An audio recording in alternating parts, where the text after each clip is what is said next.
Merci de nous recevoir chez vous. Mesdames, Messieurs, bonjour. Bienvenue dans votre émission dominicale Zone Franche sur Canal 3.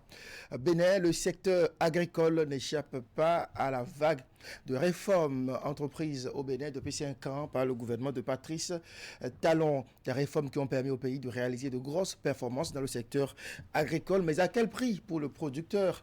Comment évaluer l'impact de ces réformes sur le social? Nous avons sur ce plateau un sachant pour en parler. Il s'agit de M. Ernest Komlan Pedro. Il est secrétaire permanent de la plateforme des acteurs de la société civile du Bénin PACIB. Il est surtout, avant tout et après tout, agro-socio-économiste, expert en gouvernance économique et politique agricole. M. Pedro, bonjour. Merci d'avoir accepté notre invitation. Bonjour, M. Zami. Mme Navoussou, bonjour. Bienvenue également sur ce plateau. Merci, bonjour André Loussa. M. Pedro, bonjour. Bienvenue bonjour, sur le plateau. Bonjour, M. Vous êtes secrétaire permanent de la PACIB et qui dit PACIB dit acteur de la société civile, André Dossa l'a dit tantôt. Ouais. Et l'actualité du moment, elle est politique. Ouais. Et qui dit politique dit forcément implication de la société civile. Alors dites-nous, M. Pedro, comment vous vivez le processus électoral en cours qui va nous conduire au 11 avril prochain?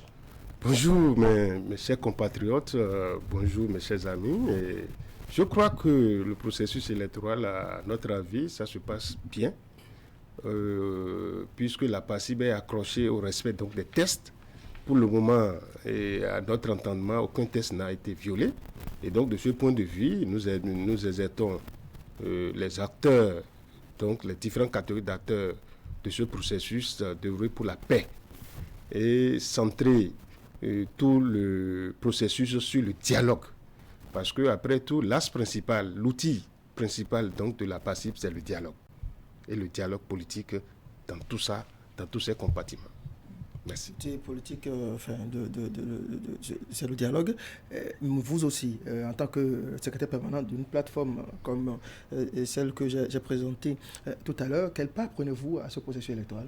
Bien sûr, vous savez, la PACIB, c'est une grande plateforme composée donc des plus grands réseaux, n'est-ce pas, envergure nationale, donc qui sont membres.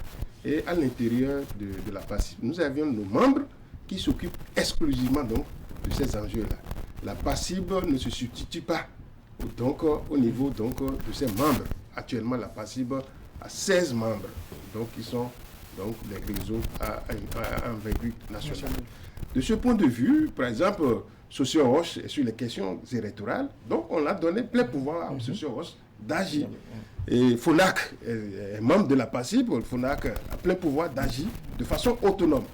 Toutefois, s'il y a un arbitrage à faire, un recentrage à faire, la conférence donc, des présidents donc, de la PACIB se réunissent et de donner donc, les orientations vis-à-vis donc, au nom donc, de la PACIB. L'autre chose, nous avions une plateforme, grande plateforme électorale dont la PACIB est membre pour les questions, pour gérer donc, les questions au niveau macro, au niveau donc, de dialogue. Mais au niveau sur le plan opérationnel même, la PACIB n'intervient pas sur le plan opérationnel. Mais la PACIB plutôt intervient surtout sur le dialogue et pour conduire le processus. La PACIB, parlons-en. Vous avez cité beaucoup d'organisations, de réseaux très connus, notamment en matière électorale, en matière donc, de gouvernance également démocratique. Comment ça se fait? Pourquoi ces ensembles, ces acteurs se sont réunis au sein d'un creuset? Et c'est quoi l'objectif? Très bien. L'objectif, c'est de centrer la démarche du développement sur le dialogue politique et économique. Et donc, la PACIB, si pour la petite histoire, est née, n'est-ce pas, au lendemain donc, de l'accord de Cotonou. Et lorsque il y a cette ouverture qui a été faite, nous avions fait le plaidoyer au niveau mondial et au niveau continental pour mettre la pression sur l'Union européenne pour dire on ne peut pas parler des accords de développement, même accords économiques, sans et donc, la société civile. Et c'est là qu'il y a une ouverture qui a été faite aux ANE, aux acteurs non étatiques. Et donc, ce groupe est composé donc, de la société civile et, n'est-ce pas, du secteur privé marchand, les opérateurs économiques. Et donc, à ce niveau, on a dit il ne faut pas que ça soit un petit réseau, il faut une plateforme dont cette plateforme a toutes les composantes nécessaires pour parler au nom donc, du développement. Et donc, lorsque vous prenez la plateforme, il y a les syndicats, toutes les centrales syndicats se sont représentés par ROSIB. Il y a FONAC qui s'occupe donc des questions électorales et donc lutte contre la corruption. Il y a Socio-Os qui est sur les enjeux de la décentralisation. Il y a Rifonga qui est sur donc, les enjeux de genre et de bien-être donc, des femmes et des enfants, etc., etc. Et donc, par rapport à ça, nous avons dit, même il y a le REGEP qui est le réseau des journalistes économiques du Bénin qui est membre fondateur de la PASIB. La PASIB est née depuis le 28 février 2003. Et nous avons conduit le processus jusqu'au niveau donc, de là où nous sommes aujourd'hui. Mais entre-temps, il y a eu des ouvertures au niveau mondial. Lorsqu'on parle donc de la déclaration donc, de Paris, alors les fondamentaux sont jetés là et on a dit la société civile ne peut pas être un obstacle pour le développement. Au contraire, la société civile doit contribuer au développement. Et sur ce plan, ils nous ont accepté sur la table de négociation en tant que conservateurs. Mais ils se sont rendus compte en 2008, au niveau donc d'Accra, qu'il faut donner un agenda à la société civile. Pour que l'aide soit efficace, il faut que la société civile soit là. Et pour qu'on parle donc de la redevabilité, qu'on parle donc de l'alignement, la responsabilité mutuelle, pour que les PTF cessent de nous dicter leur agenda, parce qu'ils viennent avec leur agenda. Or, normalement, ils devaient s'aligner sur les priorités donc, des États. Et là, nous avions insisté et obtenu à Accra un contenu pour l'agenda donc, de la société civile. Et c'est comme ça qu'en 2010, à l'Istanbul, on a donné un corps, n'est-ce pas, au développement. Et on a dit, c'est la société civile mondiale qui a dit, l'aide n'est jamais efficace et qu'il faut parler de l'efficacité du développement. À ce niveau, on a dit et on a donné un contenu et on a eu à avoir une charte de la société civile. Et donc, c'est ça qui a fait que le 2 décembre 2011, à Busan, en Corée du Sud, lors donc de 4e forum de haut niveau sur l'efficacité du développement, on a donné un contenu à la participation qui participe au développement donc, des communautés à la base. Et c'est là qu'on a compris qu'il faut donner un contenu. Lorsque vous prenez le document en son paragraphe 14, on a dit qu'il faut qu'il y ait une participation inclusive sur tous les enjeux du développement. Et à partir du paragraphe 22, par exemple, on a dit la problématique du développement, pour que le développement soit efficace, il faut se centrer sur les droits humains. Et lorsqu'on parle des droits humains, tous les enjeux liés aux enfants et aux femmes soient au cœur de ça. Et là, en paragraphe 23, on a dit, pour cela, il faut donner les moyens à la société civile et lui donner les rôles et responsabilités pour qu'il puisse faire bien son travail. Et lorsque nous sommes rentrés, nous avions exigé et obtenu de notre État l'application donc, de cette bonne pratique qui est du reste des bonnes pratiques qu'on a capitalisées dans ce document. Et lorsque vous quittez paragraphe 22, 23, 24, 25, 26, 27, tout est là.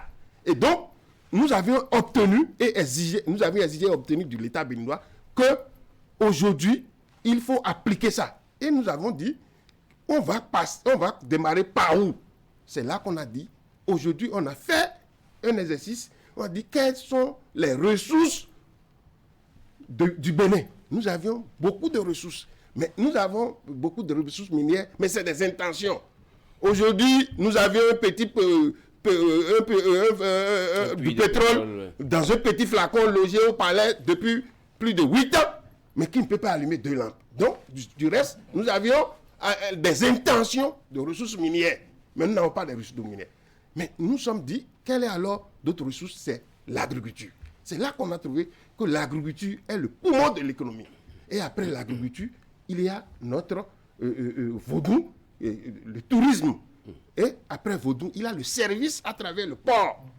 Mais les 2 piliers étant trop fragiles, puisque pour maintenir les 2 autres piliers, c'est-à-dire l'agriculture et le tourisme, il faut d'abord produire et vendre à l'extérieur et avoir des devises. Et pour cela, il faut se nourrir d'abord. Donc c'est là qu'on a exigé à passer par vous avez anglais votre action sur le ministère de l'Agriculture. Sur le ministère de l'Agriculture. Parce que depuis, quand on parle de PASIB, on regarde beaucoup plus du côté du ministère de l'Agriculture. Absolument. De quoi surprendre un certain nombre d'acteurs. Qu'est-ce que la société civile a à voir avec l'agriculture? Alors, quel rôle, justement, vous jouez? Sinon, comment accomplissez-vous cet agenda que vous avez décliné tout à l'heure dans le secteur agricole aujourd'hui, depuis ces quelques parties à pouvoir et essayer d'implémenter un certain nombre de réformes dans ce secteur? Très bien. je serai très direct et très véridique avec vous. C'est en zone franche. Oui, oui. C'est ce qui Vous me connaissez, je n'ai pas ma langue dans ma poche depuis plus de 10 ans où je passe sur votre plateau. Vous me connaissez. Je vais partir du point de départ. D'abord, si on a réussi les réformes au niveau du secteur agricole, c'est parce qu'on a mis les fondamentaux à ce niveau. Et c'est le cadre juridique qui a été mis en application là. Et qu'est-ce que je parle par le cadre juridique? C'est la participation inclusive de toutes les catégories d'acteurs au niveau de tous les maillons. Pour qu'un développement puisse réussir, ou bien qu'une politique de développement puisse bien réussir et avoir des effets et donc des transformations positives au niveau donc des bénéficiaires, il faut donner rôle et responsabilité à toutes les catégories d'acteurs qui sont dans le dispositif. Et c'est ce que nous avions réussi à faire. Et le président Talon, lorsqu'il est venu en 2016, il a encore renforcé ça. Et ce que je vous dis, le cadre institutionnel du secteur agricole, c'est un décret présidentiel qui reconnaît cela, où le rôle et responsabilité des catégories d'acteurs sont définis depuis l'identification de la stratégie, l'élaboration de la stratégie, la passive à son rôle, la mise en œuvre de la stratégie, la passive à son rôle, et suivi et évaluation, la passive à son rôle. Pour me résumer, le rôle de la passive, c'est d'abord la surveillance des politiques agricoles, l'analyse de ces politiques, la cohérence de ces politiques et le contrôle citoyen. Donc, et enfin, l'évaluation citoyenne donc, des projets et programmes. Et donc, lorsque nous avions centré cela, la CEDEAO a compris que le Bénin a un bon outil pour le développement agricole. Ça s'est notifié, félicité, on nous a félicité à plusieurs réunions de ECOA PDDA. Et donc, lorsqu'on a fait l'évaluation, c'est le Bénin qui est premier. Et au départ, ce n'était pas facile. Ils avaient pris un arrêté. On a dit non, si vous prenez un arrêté, chaque ministre qui passe peut sauter. Et on a lutté pour que ça soit un décret. La preuve, au temps de Yahi Boni, de 2015, de 2010 en 2015, on a eu 6 ministres. C'était dans une instabilité totale. Mais il a fallu la passive de la PROPA qui garde la veille sur les fondamentaux, sur ce qu'on a déjà acquis comme fondamentaux pour que les verrous ne soient pas sautés. Et nous avons mis la pression jusqu'à ce que c'est seulement en 2015 que la gouvernance des acteurs, le cadre institutionnel a été installé en 2 décembre 2015. Il a fallu des luttes. Mais tout de suite, lorsque lui il est venu, le président Talon est venu, il a compris, il a vu que c'est un outil de développement et il nous a renforcé. Et c'est ça qui a fait que les réformes ont vite évolué au niveau donc, du secteur agricole à travers le cadre institutionnel du secteur agricole. Mais pour revenir de façon précise au niveau de votre question, vous savez, en 2015, l'investissement dans le secteur agricole était à 6,3%. Or, du budget national, normalement, la déclaration de Maputo est renforcée par la déclaration de Malabo, juillet 2014. Mais on a dit, les chefs d'État de l'Union africaine ont dit que ça suffit. Maintenant, il faut investir dans le secteur. Si vous prenez le budget général donc, de l'État, il faut 10% au moins de ce budget dans le secteur agricole. Du point de vue des investissements, ce n'est pas pour donner les salaires, ce n'est pas pour faire du folklore, mais des investissements de développement. Et c'est ça, le référentiel du départ était 6,3%. Moi qui vous parle, je le dis en connaissance de cause parce que je suis membre du conseil d'administration de suivi des décisions de chefs d'État volet agriculture pour la déclaration de Malabo juillet 2014. Donc je sais de quoi. Nous sommes 15 que les chefs d'État ont retenu pour toute l'Afrique. Donc je suis membre. Donc pour le rapport biennal, le compteur était à 6,3. Et lorsque les autres sont arrivés, en 2017, on a constaté que le compteur est allé, lorsqu'on nous a évalué, le Bénin a quitté 6,3 pour aller à 9,6. Et on était le 11e pays, n'est-ce pas, sur les 54 en Afrique. Donc, il y avait 10 qui avaient la moyenne, enfin, qui avaient rempli l'engagement. Donc, en 2017, il nous avait fait des recommandations. Au nom de ces recommandations, pour que nous puissions aller de l'avant, il y a les 3 F, c'est-à-dire l'accès au foncier, et facteurs de production et l'accès au financier, au financement. Donc, tout de suite, il y a des... vous savez, j'étais l'artisan donc de compte foncier. Oui. Et donc, le réglage a été fait au niveau de compte foncier par rapport au niveau... Donc, il fallait faire l'arrimage avec les réformes. Donc, c'est ça qui a fait qu'il a une relecture du point de vue. Les fondamentaux ne sont pas sautés. Hein. On a fait un arrimage pour cadrer ça avec les réformes. Donc, ça a été réglé. Deuxième chose, facteurs de production. Lorsque nous parlons donc de facteurs de production, c'est des engrais de bonne qualité, des semences de bonne qualité pour les petits producteurs. Et il faut qu'ils aient un accès facile. Ça a été réglé par projet, programme.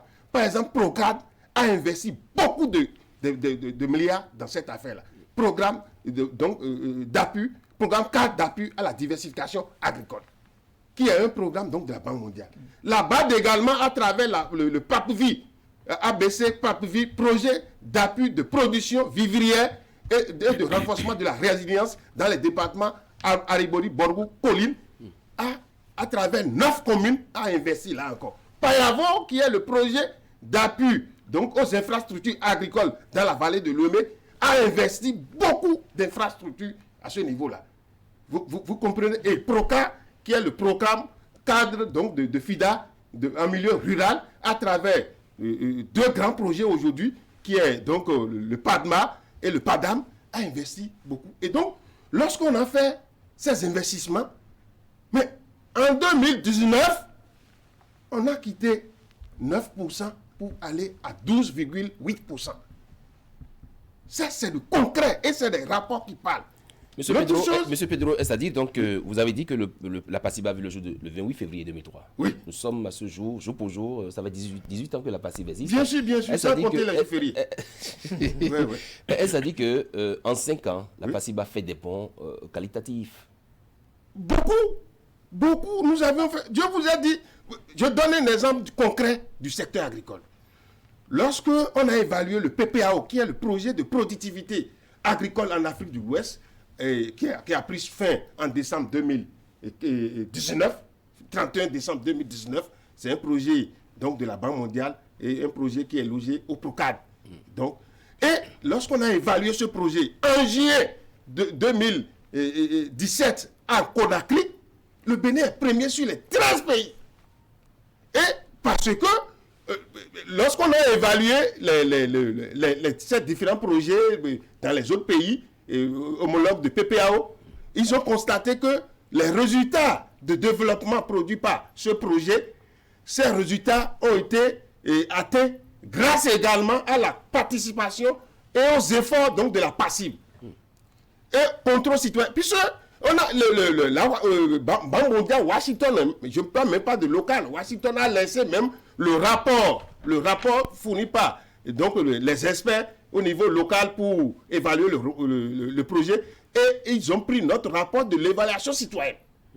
Et ils ont compris qu'on a révélé beaucoup de choses, on a fait parler directement les bénéficiaires et on a fait remonter ça. Et ils ont compris que c'est notre travail qui a fait cette transformation positive au niveau donc, de ces bénéficiaires. Et donc, comme récompense, on nous a donné l'agenda de faire le transfert de compétences à nos homologues sociétés civiles dans les autres 12 autres pays.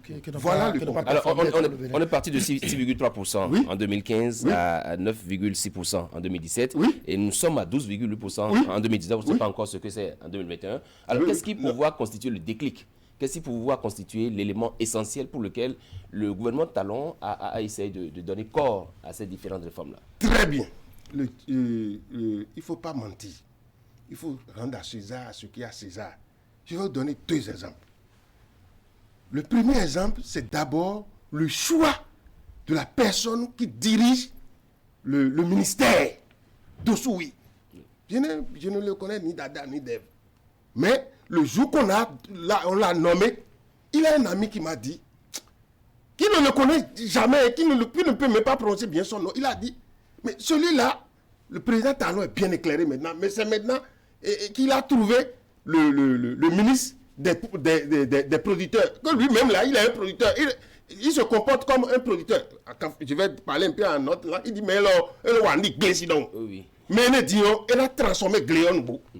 Il va produire les résultats. Et donc, tout de suite, il a commencé. Je ne dis pas que son prédécesseur n'a fait. D'ailleurs, Delphin a posé aussi les jalons. Mais il était le constructeur de ces réformes agricoles. Vous n'exagérez pas un peu? Gaston Dossoui a déjà été ministre de l'Agriculture. Mais il a été sauté pendant 8 mois. Il a été sauté les conditions dans lesquelles on l'a sauté. On ne l'avait pas laissé la main de gérer. Et c'était pas un mensonge lié au coton. Vous comprenez, en 2006, j'étais là, je suis encore un fils de Bénin et que je suis toujours dans mon pays. Et donc, c'est pour vous dire que, première chose, le choix donc, de la personne qui dirige ce ministère, il est au travail nuit et jour. Vous allez le voir au ministère tous les jours à 7 heures. Et il quitte, le dernier à quitter. Pas qu'il ne dort pas là, mais il travaille, il bosse. Donc, ça, c'est la première chose. Deuxième chose, il respecte les acteurs, les catégories d'acteurs. Il sait que cet acteur doit contribuer à quelque chose. Il le laisse à faire bien son travail et déposer son rapport. Et au niveau de rapport, au niveau de revue du secteur agricole, mais la PACI produit toujours un document de position, mais une virgule n'a jamais été sautée de notre document de position.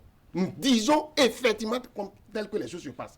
Pour en revenir au niveau du deuxième exemple, vous savez, moi j'ai été membre du conseil d'administration, du premier conseil d'administration de FNDA. Et FNDA a connu plusieurs directeurs. De 2013 jusqu'en 2020, mais on a connu au moins 4 directeurs. Mais ces directeurs n'ont pas ouvert un seul guichet. Ils ont brûlé l'argent de l'État parce qu'ils prenaient chaque fois les salaires. Ceux-là n'ont pas travaillé. Ils sont venus se promener.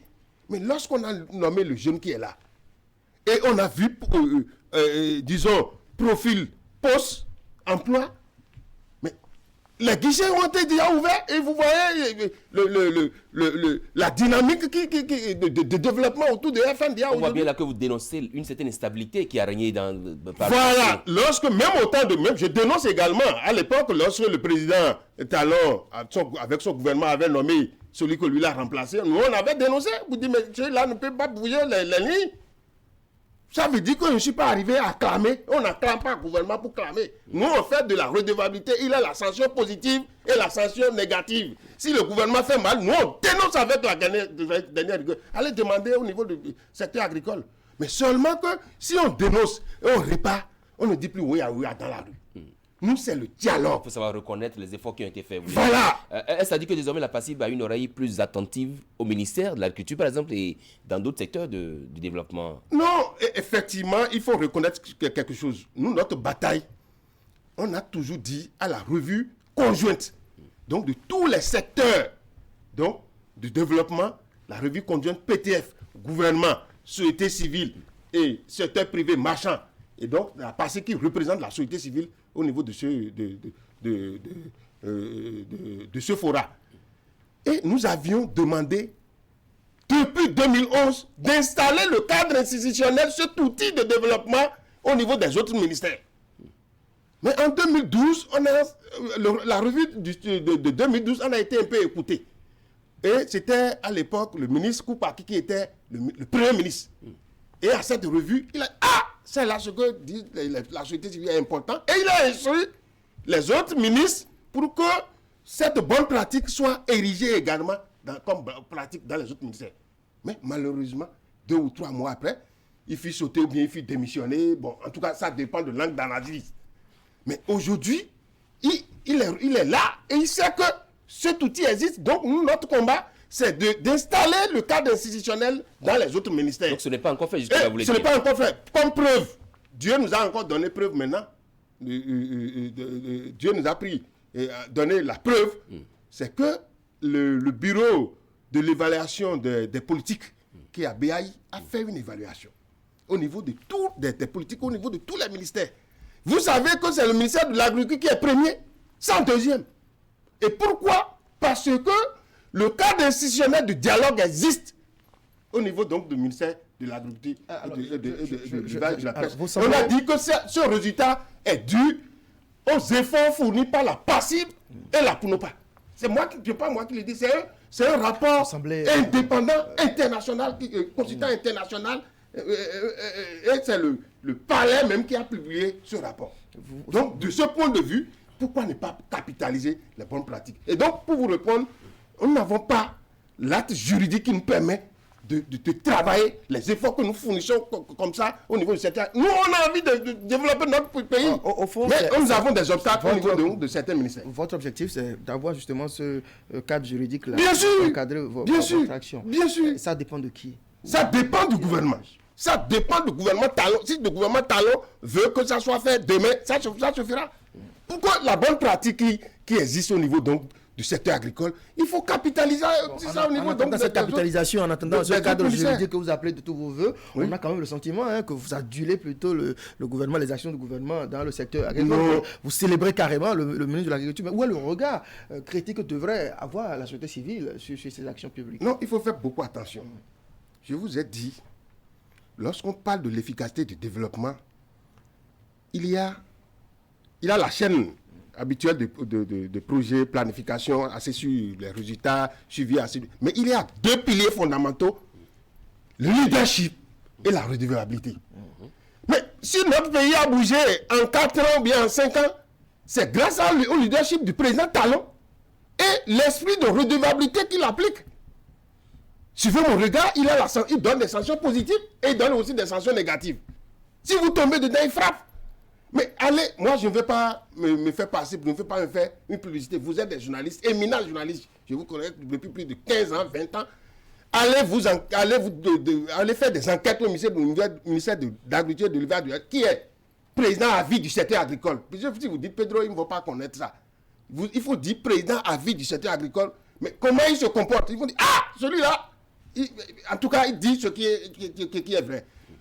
Cette affaire de président à vie du secteur agricole est venue par rapport aux réformes, les premières réformes donc, de Yahya Boni en 2009, où nous avions fait un effort pour maintenir l'agriculture biologique et écologique. Nous avons tout fait pour maintenir l'agriculture familiale et les petites exploitations dans le dispositif. Sinon, ils avaient sauté ça. Dieu merci que lorsque le président Talon est venu, il a dit, ça là, c'est fondamental, il ne faut pas sauter ces verrous. Donc, pour nous, on applique la redevabilité. Si c'est bien, on va dire que c'est bien. Si c'est mauvais, on va dire que c'est mauvais. Je dis que la valeur ajoutée, peut-être c'est une chance pour le ministre Dossoui. Il fait partie des concepteurs donc, des réformes volées agricoles, du secteur agricole. Donc, c'est lui-même qui a écrit sa chose. Il saura quels outils, quelles sont les démarches, la stratégie qu'il va mettre en place pour bien exécuter ça. Je ne lui jette pas de fleurs. Et ce que je dis, le président Talon sait, il m'écoute. C'est la même chose, on va dire, pourquoi on dit que le président Talon fait bien, tout ça là. Bon, si on va faire une ouverture, va aller au niveau, donc, sur le terrain.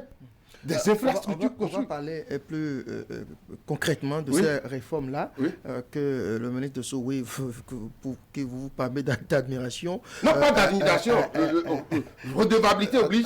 Donc, des résultats que ces réformes, justement, qu'il essaye de mettre en œuvre depuis.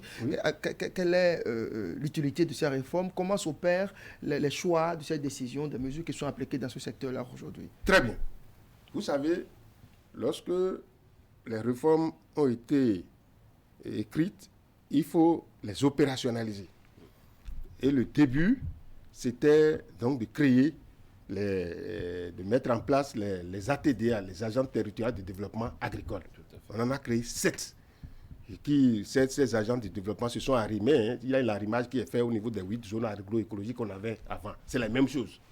Et après, ces agents, ces ATDA, ont comme fonction le développement et la promotion des filières agricoles. Point barre. Maintenant, il faut quand même le rôle de l'État à côté de ces agences. Et là, on a créé les 12 DDAEP, Direction départementale de l'agriculture, de l'élevage et de la pêche. Qu'eux autres, ils sont dans la fonction régalienne, purement régalienne. Donc, les cadets faisaient les deux choses avant. Maintenant, on a scindé ça en deux. Et la TDA et les DDA, il faut comprendre ça comme ça. C'est très facile à comprendre. Donc, maintenant, comme ils vont redynamiser, puisque, au fait, la finalité, c'est que le petit producteur dans son coin, qu'il ait une transformation positive à son niveau et à son environnement. C'est le résultat que nous visons. Et pour y arriver, il y a des choses à faire. Je vous ai parlé, dans un premier temps, on a mis en place la stratégie PSDSA, plan stratégique de développement du secteur agricole 2017-2025, et le PAG, volet agriculture, est arrimé à cela, parce que le PNIAZAN, qui est le coursing donc de PSDSA sur 5 ans, c'est-à-dire sur 2017-2021, lorsque vous prenez le PNIAZAN, c'est exactement disons, les grandes actions, donc PAG, volet agriculture. Moi qui vous parle, j'ai conduit tous les grands forats en tant que président du présidium, donc depuis 2009 jusqu'à cet instant T. C'est ça qui a fait que les gens m'appellent président à vie du secteur agricole. Bon, il faut rendre grâce à Dieu, parce que si les gens connaissent votre valeur et vous faites bien, vous avez le feedback, plaise au ciel qui vous accompagne toujours comme ça. C'est comme vous-même, vous ne vous êtes pas du fleuve. Et donc, par rapport à ça, les projets et programmes qui étaient là ont accompagné les ATDA. Je vous ai dit, accès aux semences, accès aux facteurs de production, accès au financement. Lorsque tous ces 3 F se sont réunis là, mais il n'y a pas de problème. Vous allez sentir un changement de vie au niveau donc des producteurs. Donc, le gouvernement a mis en place les stratégies pour ceci. Et on a mis en place l'outil que la PACIP utilise, la veille citoyenne, le contrôle citoyen. Systématiquement, nous contrôlons toutes les actions donc des projets et programmes. Et ce n'est pas un seul, ce n'est pas l'unité de gestion seule. Les prestataires, même les PTF, on contrôle leurs actions. Parce que si un PTF prend un engagement pour dire qu'il doit abonder le projet dans telle enveloppe et ne l'a pas fait, on dénonce ce PTF.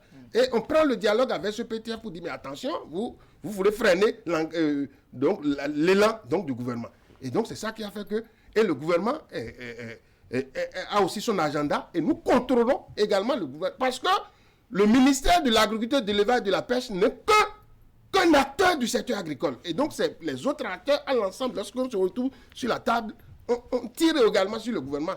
Mais c'est parce que la PACIP, en voulant tirer, la PACIP va sortir pour faire la marche, pour dire oya.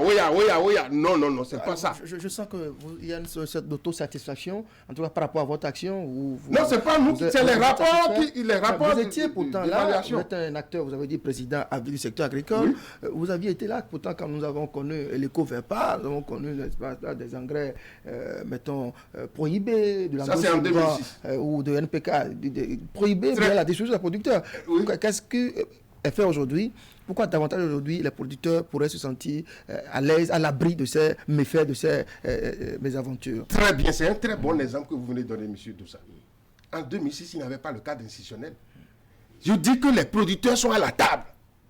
Et avant d'écrire une ligne là, ils sont là, ils voient. Au niveau de la mise en œuvre, ils sont là, ils voient. Ça veut dire qu'ils sont plus impliqués. Ils sont plus impliqués, ils ont leur agenda.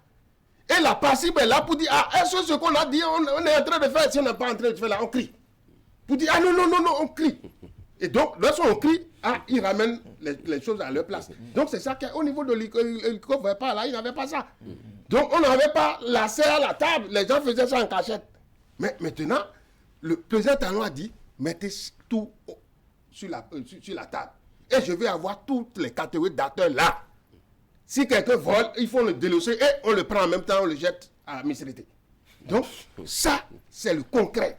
Donc, non, je ne peux pas me mettre à dire tout ce que nous avons dénoncé et les gens ont restitué. Ce n'est pas bon. Parce que j'ai un conseil d'administration, ils peuvent me sauter après que je vais quitter. Alors, quand vous parlez de réforme, monsieur Pedro, oui. Quels impacts économiques ces réformes très bien ont-elles sur les producteurs eux-mêmes? Très bien. l'impact économique, vous savez, le producteur qui a eu l'accès aux semences subventionnées à 50%, l'accès aux engrais subventionnés à 50%, que ce soit le riz, le maïs, l'ananas, l'anacate, tout ça, on a accompagné. On n'a pas non plus de coton. Je vais revenir, il y a un chapitre spécial pour coton. Donc, ça a été fait. Il a eu la facilitation d'importation au niveau pour les engrais, pour les opérateurs économiques. Il y a également la facilitation de l'exportation donc des produits agricoles et ses dérivés pour les entreprises agricoles qu'ils veulent exporter, c'est-à-dire l'ananas, l'anacade, oui, et les autres produits, même le maïs. D'accord? Aujourd'hui, je fais une petite parenthèse. Vous savez, on a tellement...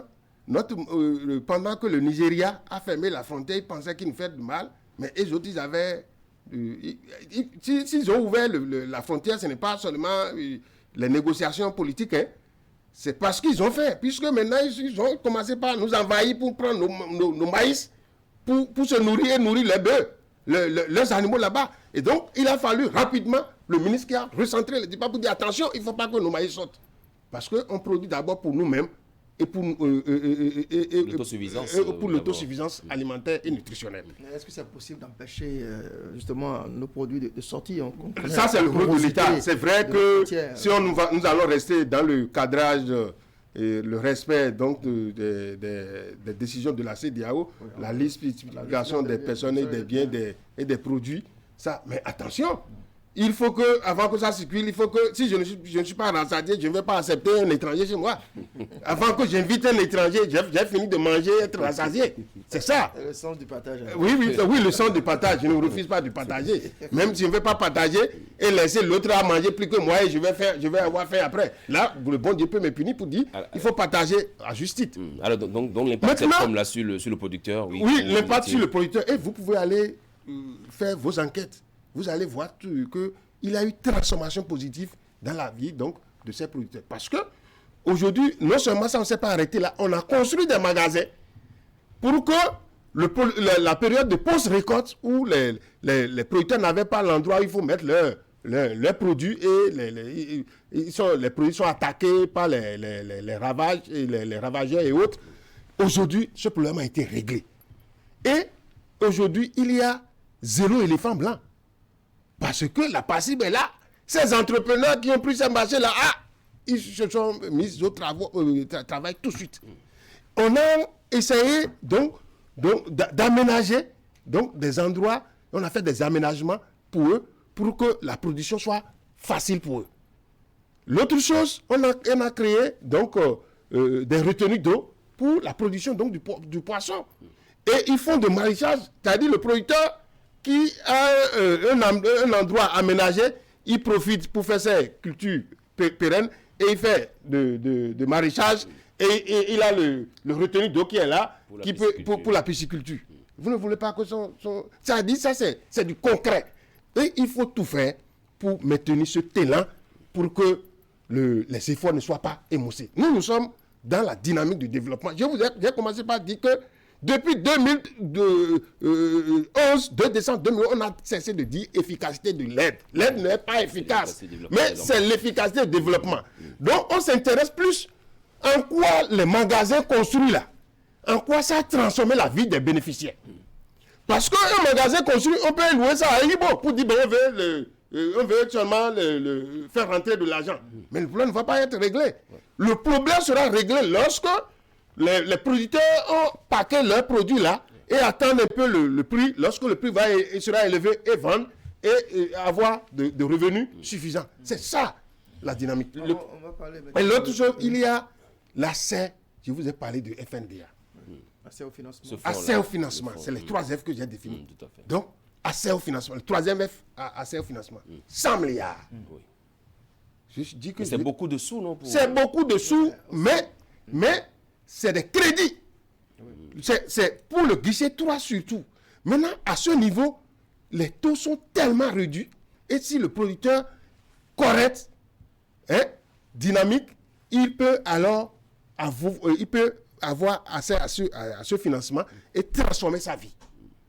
Et puisque si tu es à 2 hectares et on t'a donné les 2 hectares facilement, tu as eu l'accès au foncier, tu as eu l'accès, comment on appelle, au facteur de production, le 3e F est là, il n'y a plus de problème, tu dois avoir de bons résultats. Et c'est ça, certains producteurs ont ça. Je voudrais qu'on insiste sur le FNDA, notamment ce fonds de 100 milliards que le gouvernement a mis à disposition donc, du développement du secteur agricole. Oui. On a le sentiment que parfois ça a l'air d'un slogan plutôt que vraiment de mesures concrètes pour profiter aux producteurs, parce que beaucoup se plaignent. Apparemment, il y a de la lenteur à ce niveau-là. Lorsque les gens se positionnent pour demander des prêts, ça prend beaucoup de temps, parfois des mois.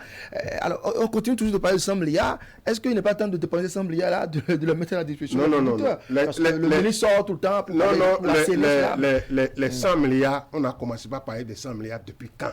C'est seulement depuis juin passé qu'on a commencé par mettre les premières idées, on a abondi le fonds, et dites-vous que c'était 10 milliards avant. Et on demandait au PTF d'abondir, et traîner, l'État a abondi ça à 100 milliards, ramener ça à 100 milliards. C'est le lieu de dire aux autres PTF de s'aligner rapidement, parce que leur engagement qu'ils ont pris, c'est avec la passive. Et nous, on va les dénoncer en son temps. Donc, est-ce que la politique en bénéficie? Et maintenant, aujourd'hui, je dis que le fonds est opérationnel. Je connais beaucoup de cas qu'ils ont déjà reçus. Hier, il y a un producteur qui m'a appelé pour dire, mais comment il va faire? J'ai dit, voilà. Pour accéder au fonds, c'est ça? Pour accéder au fonds. Il faut aussi partager suffisamment l'information avec eux. Il faut aller à FNDA, à Papa, l'ancienne maison de Sonapra, ils sont là, vous aurez toutes les données statistiques. Je n'ai pas amené les données statistiques ici, s'il vous plaît.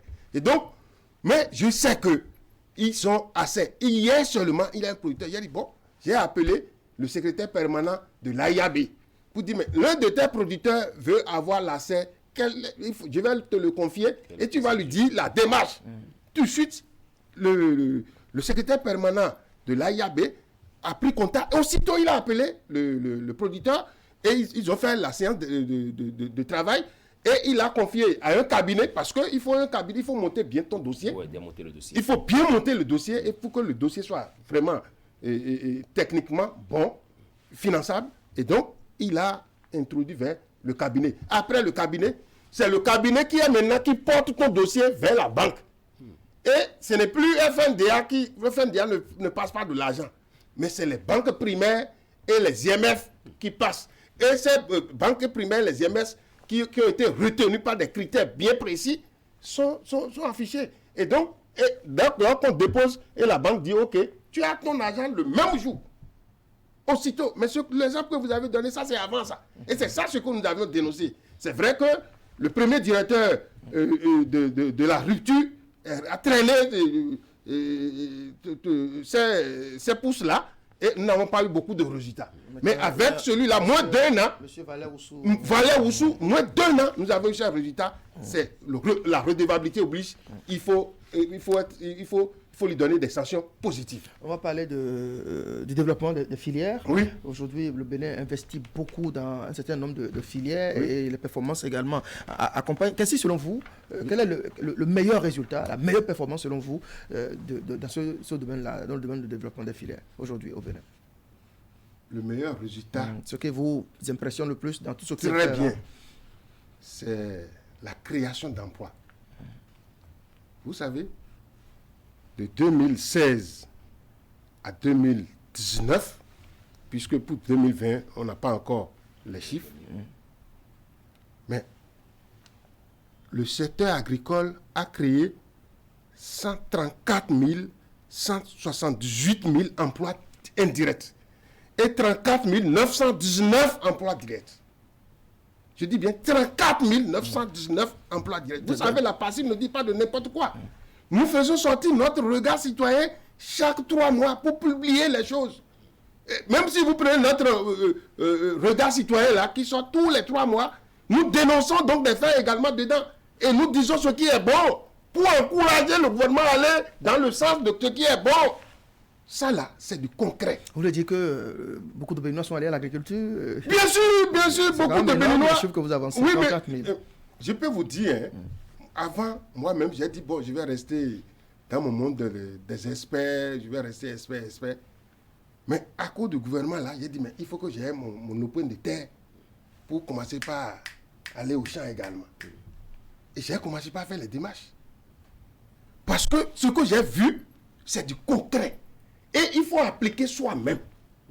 Pour être un bon vulgarisateur, bien, pour te faire écouter bien, tu peux donner ton propre. Moi, aujourd'hui, je ne peux pas donner mon propre exemple actuellement parce que je n'ai pas encore fini les démarches. Mais les producteurs que moi je connais, la participent parcourent les 77 communes au moins une fois par mois.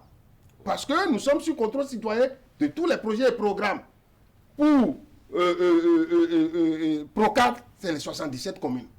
Et nous faisons 4 contrôles citoyens pour Procad par an. Pour chaque projet. Lorsque PPA était là, on était à 4 fois. Pour PPA au PADA, 4 fois. Pour Procad, on a un contrat avec PADMA, qui est le projet d'appui, donc de développement de maraîchage. Nous faisons le contrôle. Il y a PADAM, qui est le programme, cette fois-ci c'est un programme d'appui, de développement des filières et l'accès au marché. Et là, c'est une enveloppe de 55 milliards 800 millions sur 6 ans. C'est du concret et c'est du jamais vu. C'est du jamais vu. Et l'autre chose que je vais vous dire, pour une parenthèse, il y a un nouveau projet qui est venu, qu'on appelle PACOFID, qui doit gérer les 2 grosses filières à l'ANA et l'ANACAD à l'exportation, et une ouverture est faite sur les agrumes. Mais c'est 80 milliards pour les 6 ans. Et sur les 6 ans, ça veut dire que le projet va consommer 13 milliards 330 millions par an. C'est-à-dire une enveloppe pour un projet de 5 ans et qu'on va consommer en une année. Et vous ne voulez pas que... On dit qu'il y a beaucoup de milliards qui s'écrivent. Et c'est du concret. Ça a commencé déjà depuis... Mais il y a un nom que vous avez abordé, c'est l'accès au marché. Oui. Comment cela est-il facilité, l'accès au marché? Très bien. L'accès au marché a été facilité par les réformes. Aujourd'hui, on a dit il ne faut pas que l'association donc des producteurs, des commerçants soit isolée. Il faut les mettre ensemble, d'où les interprofessions. Lorsqu'il y a interprofession, ça veut dire que toute la problématique donc des CVA, les chaînes des valeurs ajoutées, il y a les transformations. Et avant que, si c'est comme ça, leur rôle, c'est qu'avant que le producteur le mette le produit dans le trou, le marché est déjà trouvé. Le marché est disponible. Le marché est disponible tout de suite. Et dès que ce produit, il ne trouve pas son champ. Avant de planter, le marché est déjà... On doit trouver le marché, c'est comme le coton. Le coton que vous voyez à coton est vendu depuis. Ce n'est pas maintenant qu'on veut vendre, c'est déjà vendu. On a déjà pris cet argent. C'est ça, il faut vendre d'abord le produit avant de le mettre dans le trou. Donc ça là, on a réussi ça. Il a interprofession de l'ANA et une réalité, interprofession Carité, interprofession ANACAD, interprofession RI, etc., etc. Et donc, pour l'AIC, on n'en parle plus, donc c'est la vieille. Lui, vous voyez comment l'AIC se développe maintenant. L'AIC respire business. Et à terme, les interprofessions doivent agir comme l'AIC. Ils doivent parler, ces interprofessions doivent parler business. Et c'est ça la dynamique donc, des réformes. Donc c'est tous ces outils qui ont entraîné des transformations. Je ne dis pas qui sont à un taux de satisfaction. Les records successifs que nous réalisons. Vous savez, premier producteur de coton en Afrique. Voilà. Puis, lorsque on prend le coton, par exemple, qui aujourd'hui est le premier producteur, donc aujourd'hui, mais le coton a quitté 200 000 tonnes pour aller... en 2015, on avait laissé le compteur à 200 000 tonnes. Plus précisément, 269 212 tonnes en 2015. Et en 2017, nous sommes arrivés à 714 000 tonnes. Et on a gardé, jusqu'en 2019, on est à 713,53 000 tonnes en 2019. Et tout ceci, on continue de monter. Et si nous faisons un peu d'effort, on va aller à 1000 tonnes. Pourquoi pas? Et donc, il suffit dès qu'on continue là, Nous, on fait l'évaluation, les acteurs, les catégories d'acteurs du secteur agricole font l'évaluation pour dire, ici, là, ça n'a pas été bien parce que tel acteur n'a pas joué son rôle. Donc, c'est ça qui a fait que on sait de dire que c'est l'État qui ne fait pas. En quoi, toi-même, là, tu as bien joué ta partition dans le dispositif. Vous ne pourrez pas que c'est un outil de développement. Donc, tu vas cesser d'accuser l'autre, mais avant d'accuser l'autre, tu vas t'évaluer toi-même d'abord. Et voilà là où tu as fait un faux bon rendez-vous. Et en son temps, tu avais déjà dénoncé. C'est pour vous dire que la passive dénonce également ses membres. Si les membres ne font pas bien, nous dénonçons également les producteurs. Il y a des producteurs voleurs, hein. Ça, il ne faut pas. De choses là, il ne faut pas cacher. Ils produisent comment arrivent-ils à voler? Ils volent quoi? Hein? Ils volent quoi? Oh, mon Dieu. Je ne dis pas, j'ai dit certains. Oui, il y en a à un taux très minime. Mais il y a, dans une société, il y a toujours des détracteurs, des éléments halogènes qui veulent infecter les autres. On arrive à les récupérer et les mettre hors d'état de nuire.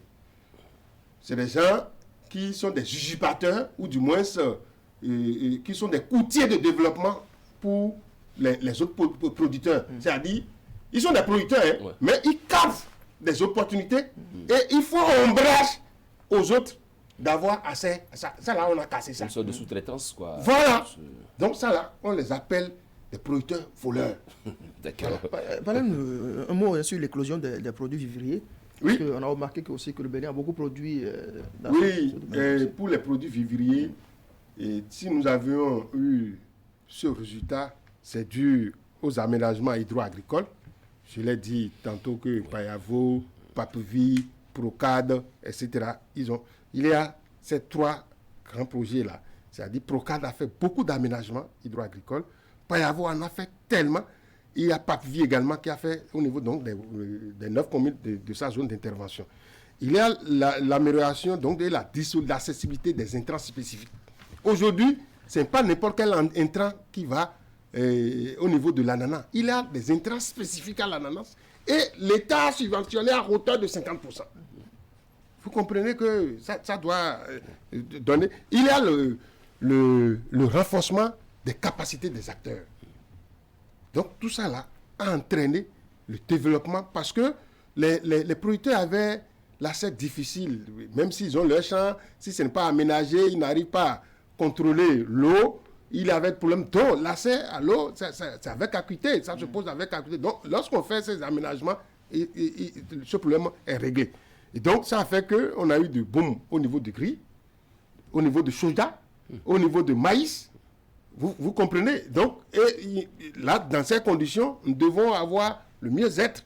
Et aujourd'hui, moi, depuis plus de 7 ans, on ne prépare que le riz béninois chez moi. Wow. Ah non, mais c'est de très bons riz, je vous en prie. Je vais vous faire un cadeau. Et je vais acheter et vous en procurer. Dès que vous allez prendre ça, vous allez dire à vos époux de ne plus jamais acheter le riz thaïlandais. J'en consomme aussi. Merci beaucoup. Justement, quelle est la valeur ajoutée que cela apporte aux petits producteurs? Mais c'est la transformation positive de leur vie et de leur environnement. Oui. Vous voyez que le petit producteur, il vit mieux qu'avant. Sérieux, petit producteur sérieux. Oui. Je ne dis pas, je ne peux pas être utopique. Il y a des producteurs qui refusent d'être développés. Il y a des gens... Ils sont contre le développement. Non, c'est pas ça. Il y a des gens qui comprennent à la première explication. Oui, tout à fait. D'autres comprennent à la deuxième explication. D'autres comprennent à la troisième explication. La compréhension un peu difficile. Maintenant, si à quatrième niveau, avec tous ces renforcements, il ne comprend. Donc, il n'a pas la capacité d'être producteur. Il faut l'enlever de là. Monsieur Pedro, quand on parle de production vivrière et tout, il y a également l'autre question. C'est la sécurité alimentaire et nutritionnelle. Bien sûr, tous les enjeux donc, de la nutrition. Je vous dis que nous avions un document stratégique, ne serait que sur la nutrition seule. Et les enjeux de la nutrition, non, lorsqu'on ne s'occupe pas de la nutrition, mais on aura des problèmes à terme. Parce que si tu n'es pas bien nourri en qualité, c'est que tu auras le ventre ballonné et tu vas croire que tu es en train de grossir. Et un jour, on va te dire que c'est sirop de fras ou bien on va te trouver tout gars. plaise au ciel qu'on n'arrive pas là. Il nous reste à peu près 5 minutes, M. Pedro, rapidement, pour parler d'abord de l'impact de tout ce que vous développez, toute cette réforme, ces réformes dans l'agriculture, sur la transformation du tissu social. Oui. Ah oui, c'est une très bonne question. La transformation du tissu social, c'est ça, j'ai dit tout à l'heure, pour dire quoi? Lorsque vous venez dans un environnement où il y a la disponibilité du produit, c'est que les gens peuvent avoir assez facile pour acheter ce produit et manger et être bien. Si c'est un seul, celui qui a le producteur, vous savez, dans nos villages, là, les producteurs ont beaucoup comment on appelle, de gens à accompagner. Lorsque lui, il a ça, il partage. Donc, l'esprit de partage, puisqu'il est à l'aise, il partage avec son environnement. Et il leur dit que bon, voilà ce que j'ai fait pour être à ce niveau. Donc, il a l'effet de contamination. Et les gens ont commencé par rentrer dans le processus. Donc, cette transformation-là, il faut aller sur le terrain pour faire des enquêtes, pour voir ça. Ça ne se lit pas visiblement. Mais lorsque vous écoutez le producteur, vous allez constater que lorsque lui il est à l'aise, son environnement immédiat est à l'aise. Donc c'est là la transformation du tissu social. Donc il a le mieux-être qui est partagé dans son environnement direct. Je crois qu'on va conclure. Je pense qu'il faut parler aussi des acquis. Comment alors faire pour sauvegarder ces acquis-là, M. Pedro? Ce qu'il faut faire pour sauvegarder ces acquis. Parce que vous avez parlé de beaucoup de milliards. On voit que il en reste encore. Les enveloppes sont colossales. Assez de projets. La partie qui se sent à l'aise aujourd'hui avec le gouvernement, les producteurs qui, sur le plan agricole, je vous ai dit, je suis arrivé, je peux m'inviter pour d'autres choses après. Mais sur le plan agricole, si les nids ont bougé, il faut avoir la volonté, il faut avoir l'honnêteté de dire. Donc, les lignes ont bougé, vous l'avez dit. Le rapport là, c'est le rapport de l'Union africaine. Comment sauvegarder ces acquis maintenant? Oui, comment sauvegarder? C'est de maintenir la dynamique. Première chose, il faut maintenir la dynamique. Et continuer l'approche qui existe. Et il faut rendre durable cette approche. Vous savez, même au niveau de recrutement, au niveau du secteur agricole, la passive est associée. Jusqu'au chauffeur au planton. Vous êtes dans tous les... Ah oui, mais je vous ai dit, la déclaration de Busan, là, ce n'est pas un seul maillon qu'on va nous associer, bien impliquer. Il faut impliquer les bénéficiaires depuis l'identification de la stratégie, l'élaboration de la stratégie, la mise en œuvre, nous sommes là. Donc, à ce prix, lorsqu'on écrit le projet avec eux. Lorsque c'est écrit, on veut mettre en œuvre là, nous avons notre rôle. Pour le recrutement, nous sommes là. Pour dire, ah non, lui n'a pas le profil. Et nous, moi, Dieu sait, c'est le nombre de... C'est cette veille citoyenne. Nombre de faux emplois que j'ai dénoncé et ça a été corrigé. Wow. On ne peut pas dire ça, puisque vous avez déjà le résultat, c'est fini, non? Pourquoi alors dire que j'ai fait ça? Mais Dieu n'aime pas ça. Dieu n'aime pas que c'est corrigé. Dieu aime qu'on est en bonne voie. Il y a la mobilisation des ressources. Surtout ça, oui. Et il faut que le gouvernement continue. Vous voulez encore des ressources alors qu'il y a déjà plusieurs traits. Non, mais un projet vient atteindre, par exemple, le projet PADA, projet d'appui à la diversification agricole, est venu à terme hier. Aujourd'hui. D'accord. 28 aujourd'hui, non. Tout à fait. Aujourd'hui, à 0, c'est terminé. Mais il faut un autre projet en même temps, non? Il ne faut pas laisser le relais. Mais justement, l'autre question qu'on fait souvent, l'autre procès qu'on fait, c'est qu'il y a des fonds qui sont là et qui ne sont pas souvent consommés. Non, ici, c'est consommé. Voilà, nous veillons à ce que les fonds soient vraiment consommés. En qualité. Ah oui, en qualité pas consommé juste parce que... Non, on dénonce, puisqu'on fait le document ensemble. Et si vous voulez dévier, on dit attention, l'agenda n'a pas dit ça. On ne va pas réaliser ça là. C'est ce qu'on a dit qu'on doit réaliser. Et on crie, et même au besoin, on crie au PTF pour dire qu'on veut distraire les ressources. Est-ce que finalement, vous ne dérangez pas un peu aussi ceux qui voudraient bien... Bien sûr, on dérange, le faire sans vous. Mais on reçoit aussi des coups. Mais grâce à la prière, on les neutralise. Les cadres qui voudraient rouler dans des voitures rutilantes, dans des Non. Il faut faire la nuance. Les autres disent que, bon, on prend l'argent pour acheter les 4x4. Il faut les 4x4 pour aller dans les villages. Mais des 4x4 à juste titre. Oui. C'est comme les DGA, TDA. Il leur faut de véhicules de terrain. Forme, tout à fait. Sinon, ils vont craquer. Donc, l'autre chose, je disais que le projet qui doit remplacer le PADA, là, est déjà écrit et le financement est bouclé. Déjà. On appelle ça PADEFA. Donc, et là, c'est 200 milliards. Donc, c'est plus que l'autre enveloppe. Aujourd'hui, le président Talon est dans une vision macro et développement. Vous allez voir d'ici, en tout cas, je ne vais pas déceler, puis les gens m'ont dit, on n'a même pas encore, Pedro est allé sur la chaîne pour dire tout ce qu'il ne devait pas dire. Il faut avoir un peu les choses, puisqu'il faut laisser vous voir d'abord. Bien là, les gens qui sont Saint-Thomas. Mais c'est du concret. Et cette affaire-là, moi, je connais. Mais pourquoi ce regard bienveillant aussi, bienveillant pour le secteur agricole, beaucoup de milliards? Oui, mais parce que je vous ai dit, ce qui a fait ça là, c'est la mise en œuvre et le respect du cadre institutionnel du secteur agricole. C'est le gris-gris. D'accord. Et si Talon veut réussir également dans d'autres secteurs comme éducation et santé, il n'a qu'à amener le gris-gris du secteur agricole dans les autres... Et l'implémenter. Dans les autres... oui. Une dernière question. Oui, allez-y. Comment faites-vous pour conserver autant d'informations, autant de noms de projets, de programmes, de milliards, et les délais d'expiration? Quel est votre secret? Mon secret, c'est que nous sommes sur les enjeux au niveau international et au niveau continental, régional et au niveau national.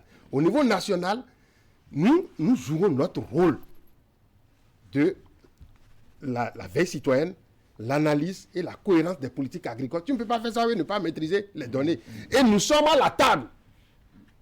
Pour Pacofit, j'étais membre du comité de rédaction de l'élaboration du projet.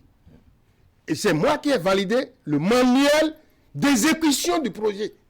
Donc, je connais tout ce qui est dans Pacofit. Vous êtes au fait de toute l'actualité liée au développement agricole dans notre pays. Eh bien, merci beaucoup. Je vais vous laisser quand même conclure cette émission puisque nous sommes arrivés au terme. Merci beaucoup. C'est vite passé, hein, c'est 52 ministres.